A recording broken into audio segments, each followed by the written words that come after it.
music today. I got this. I got this. Any nonsense, and suddenly nonsense has a VIP ticket to your front row. But let me tell you something: you can't live free if you're always flinching at foolishness. See, God doesn't just want to elevate you, He wants to train you to strengthen your spirit so that every storm doesn't shake you, every opinion doesn't move you, and every lie doesn't need your response. Being unbothered isn't arrogance, it's alignment. It's when you've been through enough battles to realize that your peace is your power and you refuse to hand it over for anything less than perfect. So tonight, we're not just talking about ignoring drama, we're talking about mastering your atmosphere. Because when you learn to be unbothered, baby, you become unstoppable. Peace is one of the most valuable possessions you will ever have, yet it's the one thing people give away the easiest. You hand it over when someone disrespects you and you let anger take the wheel. You hand it over when you let anxiety narrate your future. You hand it over every time you let someone else's opinion redefine your worth. Turn it up a little bit. Peace, true God-given peace, is something you stumble into. It's something you protect. It's not weak. It's not passive. Compliance. It's spiritual maturity. It's saying, I refuse to let chaos rent space in my mind. Turn it up a little bit. Protecting your peace means realizing that not every battle deserves your sword, and not every invitation is. There comes a point in your growth where you recognize that peace is a full-time job. You don't just keep it by meditating or praying once in a while. You keep it by filtering what enters your life. The conversations you engage in, the energy you allow, the people you confide in, all of it either protects your peace or pollutes it.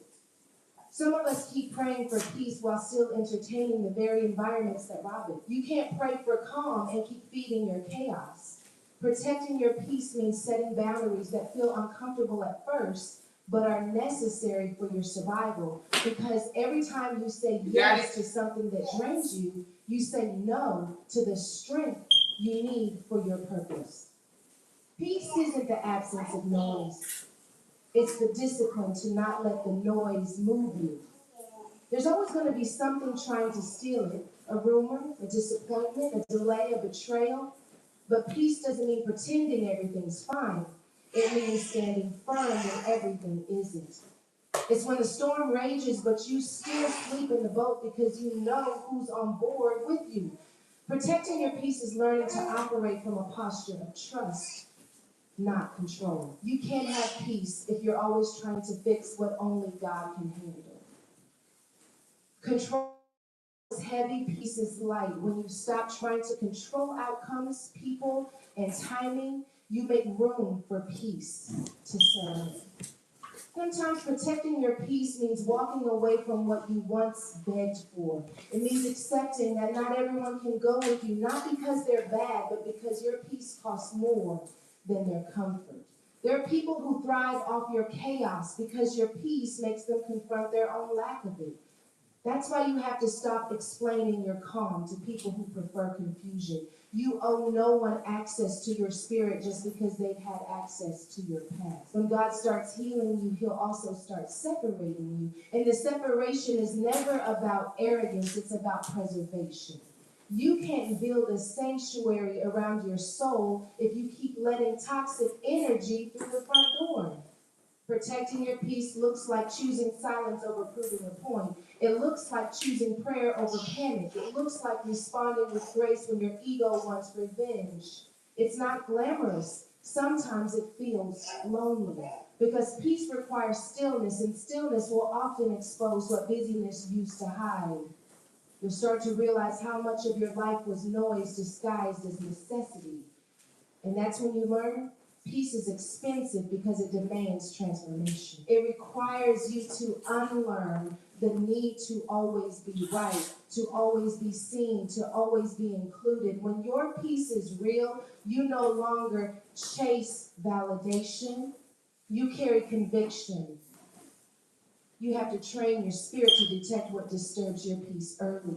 Don't wait until you're burned out, bitter, or broken to notice the signs. The moment something starts making you shrink, question your worth, or lose sleep, that's your cue to protect your peace.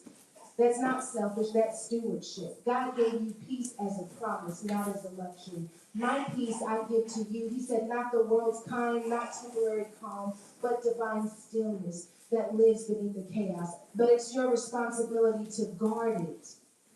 You can't keep opening the gate and then crying about the wolves. Sometimes the hardest part about protecting your peace is not reacting when you know you could.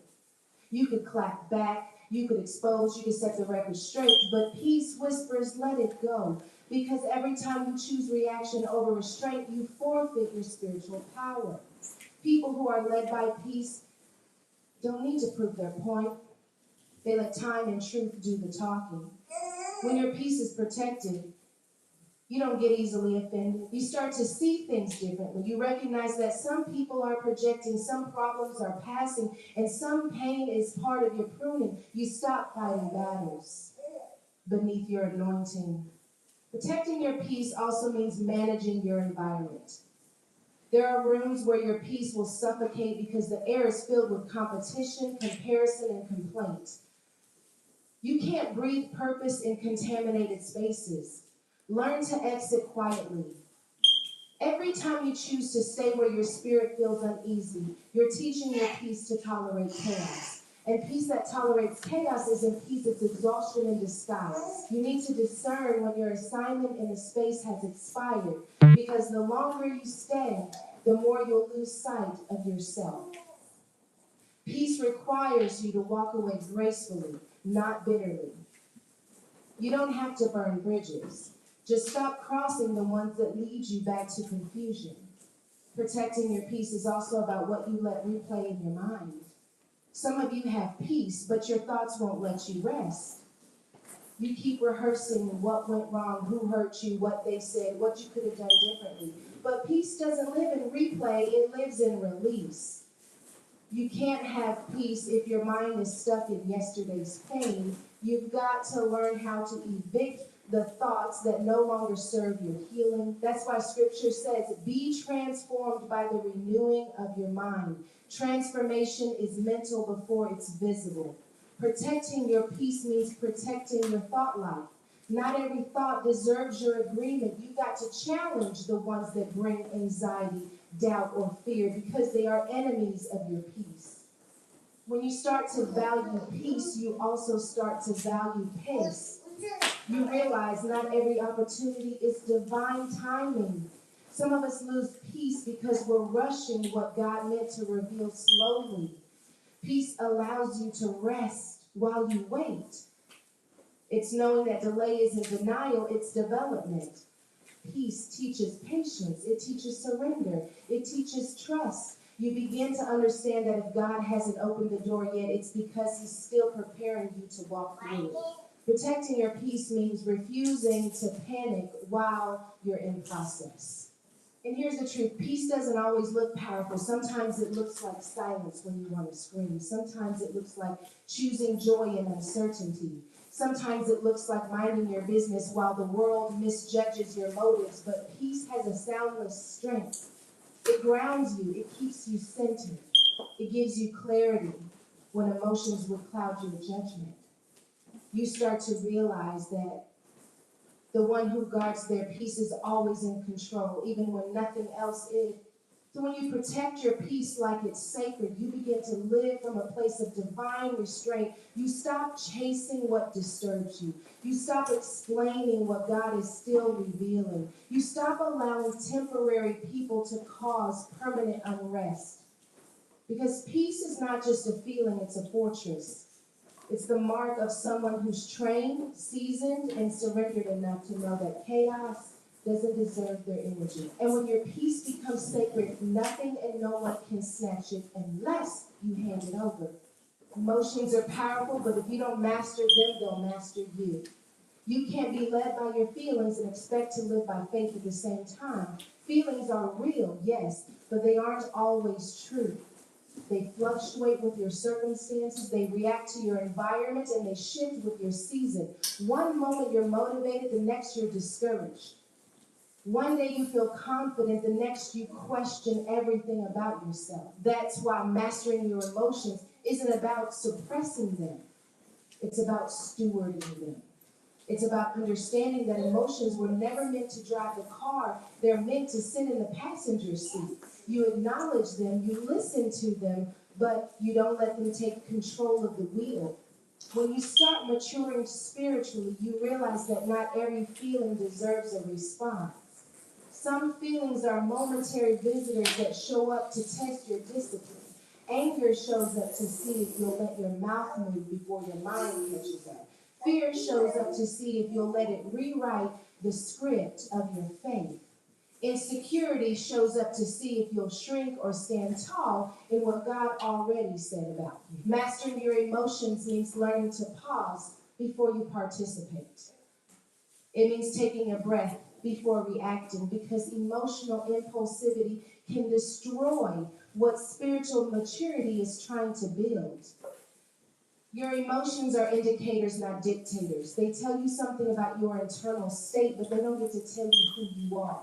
When you feel anger, it might be revealing an area of unhealed hurt. When you feel jealousy, it might be pointing to an unfulfilled purpose. When you feel anxious, it might be exposing a lack of trust. Emotions are teachers if you're willing to sit in the classroom and learn. But most people run from emotional discomfort instead of studying it. They react, they explode, they shut down, and then they wonder why peace keeps slipping away. You can't master what you refuse to face. The truth is, you will never reach your next level if your emotions still control your decisions. God can't trust a person who is ruled by their mood. One day you're on fire for your calling, the next day you're ready to quit because it got hard. 1 minute you're forgiving, the next you're rehearsing offenses like a playlist. You can't be emotionally unstable and spiritually effective. Maturity requires consistency, and consistency requires emotional regulation. Sometimes you'll have to worship while you're hurting, smile when you're misunderstood, and stay focused when everything around you is falling apart. That's not faking, it's faithing. It's saying, I refuse to let how I feel sabotage what I know. When you don't master your emotions, they will manipulate you. They'll make you act out of character, make decisions out of desperation, and attach yourself to things that don't align with your destiny. Unchecked emotions will have you fighting battles you were never called to fight. They'll have you defending yourself when silence would have been your protection. They'll have you reacting to situations that God was using to test your patience. You cannot conquer life if you are constantly conquered by your reactions. Emotional maturity is about being able to feel deeply but respond wisely. Mastering your emotions doesn't mean you don't feel pain. It means you process it properly. It means you stop using anger as armor and tears as a weakness. It means you learn how to grieve without giving up. Some people never heal because they mistake suppression for strength. They bury their emotions under busyness and then wonder why they feel empty when the noise dies down. Healing requires honesty. You can't fix what you keep pretending doesn't hurt. Emotional mastery starts with emotional awareness. When you can name what you feel, you can start to change how you deal. You have to be intentional about creating space between your emotion and your action. That space is where wisdom lives. That's where growth happens. The immature version of you used to react immediately, but the healed version of you knows how to pause, pray, and proceed. Every time you choose to pause, you weaken the power of your old patterns. Because emotions are habitual. They come with triggers. Certain people, places, and memories can reignite old wounds. Mastering your emotions means knowing your triggers and training your response. You might not control how you feel in the moment, but you always control what you do next. God can't elevate someone who throws tantrums every time things don't go their way. You have to be able to handle delay without doubting, correction without crumbling, and pressure without panicking. Emotional mastery is what separates those who talk about purpose from those who walk in it. It's easy to be kind when life is kind to you, but can you still walk in grace when you're overlooked, misunderstood, or mistreated? Emotional maturity is when you stop needing validation to stay consistent. You don't change your character because of someone else's chaos. You stay grounded because you know your stability doesn't come from circumstances, it comes from your source. Sometimes God will allow certain situations to expose how much control your emotions still have over you. That coworker who gets under your skin isn't just annoying, they're an opportunity for growth. That rejection wasn't punishment, it was preparation. Every emotional trigger is a test. And until you pass it, you'll keep retaking it. You can't pray for peace while refusing to discipline your emotion. Because peace doesn't come when life stops being messy. Peace comes when you stop being moved by the mess. When you master your emotions, you start to see conflict differently. You realize not every offense needs to be addressed. Some things are beneath your peace. Some arguments are distractions in disguise. Emotional maturity gives you the ability to choose your battles with discernment. You stop reacting to everything and start responding from wisdom. And that's how you maintain power in situations meant to pull you out of character. The enemy doesn't always attack your finances or your family. Sometimes he attacks your feelings. Because if he can control your emotions, he can control your focus. And once your focus is gone, your faith starts to waver. Mastering your emotions also means mastering your self-talk. The loudest voice in your life is the one inside your head. If your emotions are untrained, that voice becomes your worst critic. It magnifies fear, amplifies doubt, and minimizes faith. You start believing every lie your feelings tell you. You're not good enough. You'll never recover. Nobody cares. But when you start taking authority over your emotions, you replace that inner noise with truth. You start speaking life even when you feel low. You start saying, I may feel weak, but I know I'm strong. Because feelings fade, but truth stays. Mastering your emotions also means setting emotional boundaries. You can't let everyone dump their chaos into your spirit and expect to stay balanced. Now, some people drain you emotionally because they feed off your empathy. You've got to learn to say, I love you, but I can't carry that. Compassion is not required to trust. Protecting your emotional space is an act of stewardship. You can't pour from an empty vessel. You can't feel others while neglecting your own emotional health. Maturity teaches you to pour wisely, not endlessly. When you master your emotions, you also master your energy. You learn that not every situation deserves a reaction, not every comment deserves a reply, and not every disappointment deserves your despair. You begin to recognize that your energy is sacred. You stop letting people dictate how your day goes. You start waking up with intention, not reaction. Because emotional control is spiritual discipline. It's evidence that you trust God enough to stay calm in chaos. It's saying, I don't have to respond to everything because I know who fights for me. Emotional mastery is also about perspective. When you change how you see something, you change how you feel about it. That disappointment wasn't a dead end, it was redirection. That betrayal wasn't the end of your story, it was the birth of boundaries. That delay wasn't rejection, it was protection. Your emotions will lie to you when your perspective is limited. But when your vision is aligned with faith, your emotions have no choice but to follow.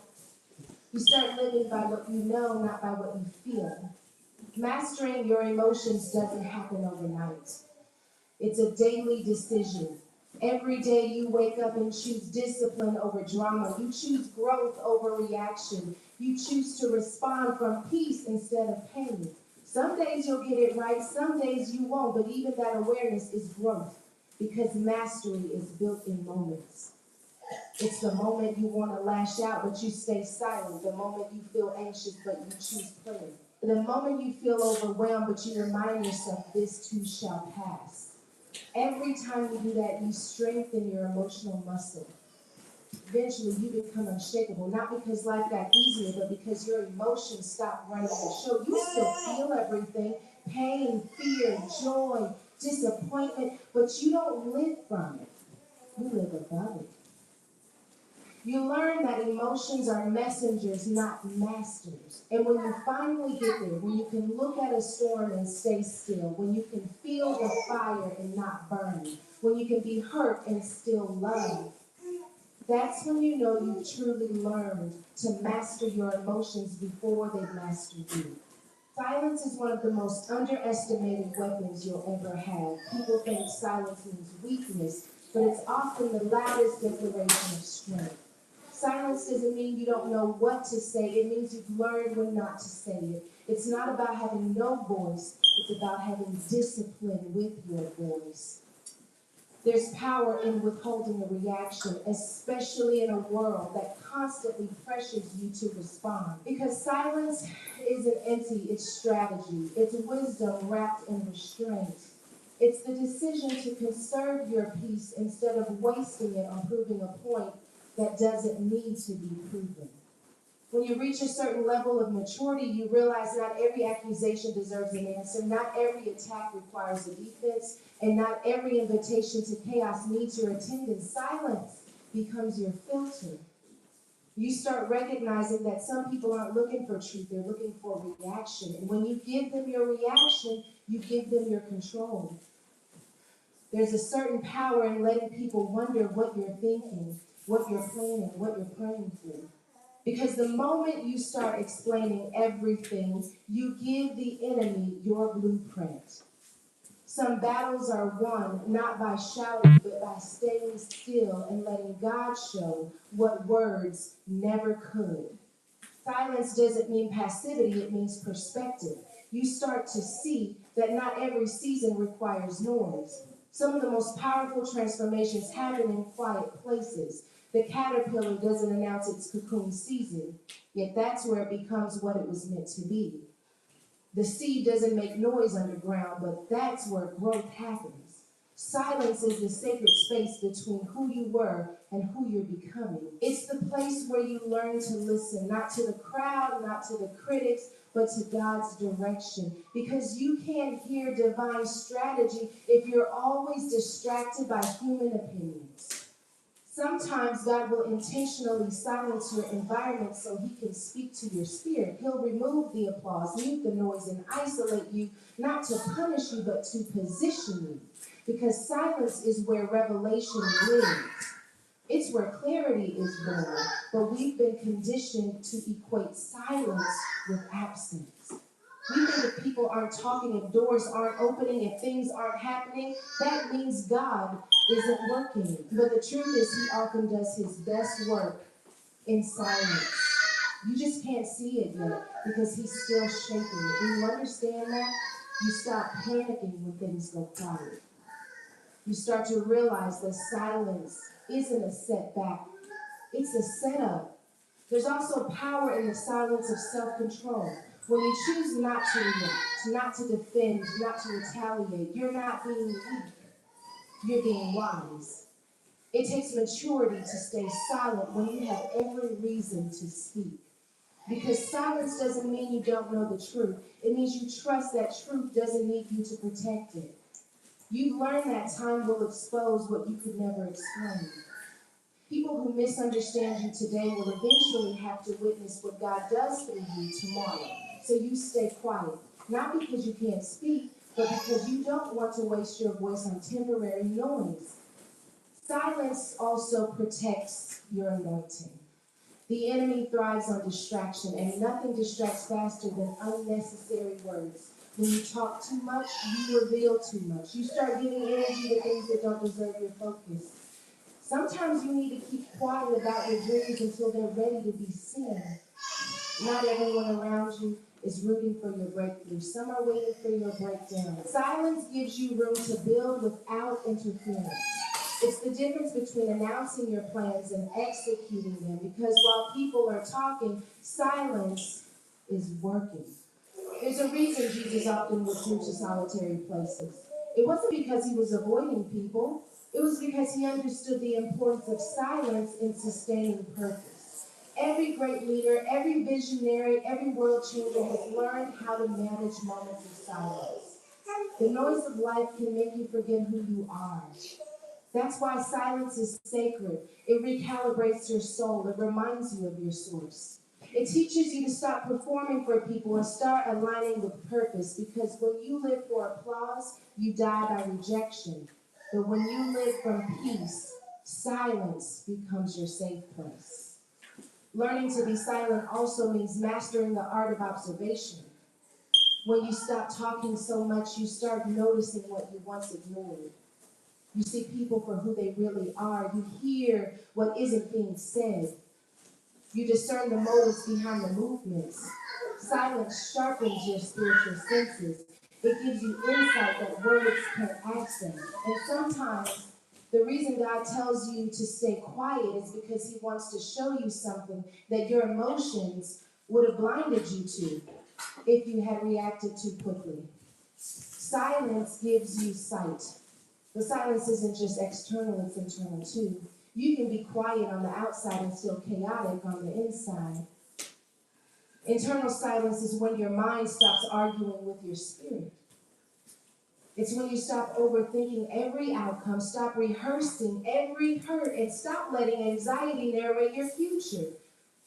Internal silence comes when you decide to trust that whatever's beyond your control is still under God's command. You can't hear divine direction if your thoughts are always loud with worry. That's why mastering silence is more about calming your inner world than silencing your outer one. Silence also reveals your strength in moments of conflict. Anyone can argue. Anyone can clap back. It takes real power to choose peace when your pride is screaming for attention. The immature need to be heard. The mature know when to be quiet. Because silence doesn't mean surrender. It means strategy. You start to realize that you don't have to attend every argument you're invited to. You don't have to justify your boundaries to people who benefit from you having none. You don't have to defend your calling to people who didn't give it to you. Silence is confidence clothed in calm. Some of you have been wasting your energy trying to make people understand you who are committed to misunderstanding you. No matter how many explanations you give, they'll twist it, question it, and use it against you. That's when silence becomes your shield. Let them talk, let them assume, let them spread their stories. The truth has a way of outlasting every lie. When you've got peace, you don't need proof. You let God be your defense attorney and keep your mouth closed. Because the moment you start defending yourself to people who don't want to understand, you lower yourself to their level. Silence also has the power to heal. There are wounds that can't close in noise. Sometimes you need to step away, get still, and let God do surgery on your soul. Healing isn't always loud. Sometimes it's tears no one sees, prayers no one hears, moments of solitude where you finally face what you've been running from. Silence gives you room to breathe. It allows you to reconnect with yourself, to reset your spirit, and to remember that you're not broken. You're becoming. Healing happens in the hush. Silence teaches patience. It trains you to wait for the right time to speak, move, or act. You start realizing that timing is everything, and silence protects you from premature exposure. Sometimes what looks like delay is actually divine preservation. God hides you in silence because he knows you're not ready for the noise that comes with visibility. Everyone wants to be seen, but not everyone can handle being watched. Silence gives you time to develop before you're displayed. It's not denial, it's preparation. There's also a kind of silence that confuses your enemies. They expect your breakdown. They expect your outburst. They expect you to react. But when you respond with silence, it disarms them. They don't know how to handle someone who refuses to engage. Because your silence says, I'm not fighting this in the flesh. I'm fighting this in faith. It says you can say what you want, but I won't be moved. That kind of silence is intimidating because it's rooted in confidence, not fear. It's a declaration that your peace is off limits. You start to see that silence is not the absence of voice, it's the presence of control. It's when you choose to guard your words because you understand the power they carry. Every word you speak is a seed, and you refuse to plant anything that doesn't align with your purpose. Silence keeps your garden pure. You don't curse what you're praying for. You don't speak against what you're believing for. You hold your tongue until your words are seasoned with grace. That's power. That's maturity. Silence also helps you discern divine timing in conversations. Not every truth needs to be spoken immediately. Some truths need to be seasoned in silence before they're served with wisdom. Silence gives you the patience to wait for the right moment. Because sometimes the right word at the wrong time can do more harm than good. The wise Hello, everybody. don't just know what to say, they know when to say. I'm gonna get a water break. And that discernment only comes from practice. How y'all doing? The beauty of silence is that it builds mystery around your movements. You become unpredictable to those who try to manipulate your emotions. They can't read you because you've learned to stop narrating your every next step. That's why some of your greatest breakthroughs will come when you stop talking about them. You don't have to post it. You don't have to announce it. Just move in silence and let results make them known. Because silence isn't hiding, it's building. And when you master silence, you realize that the loudest person in the room isn't always the strongest one. The strongest is often the one who can sit in stillness while everyone else is fighting to be heard. The one who can listen without interrupting. The one who can wait without complaining. The one who can trust without seeing. That's what real strength looks like. It's calm, it's steady, it's silent.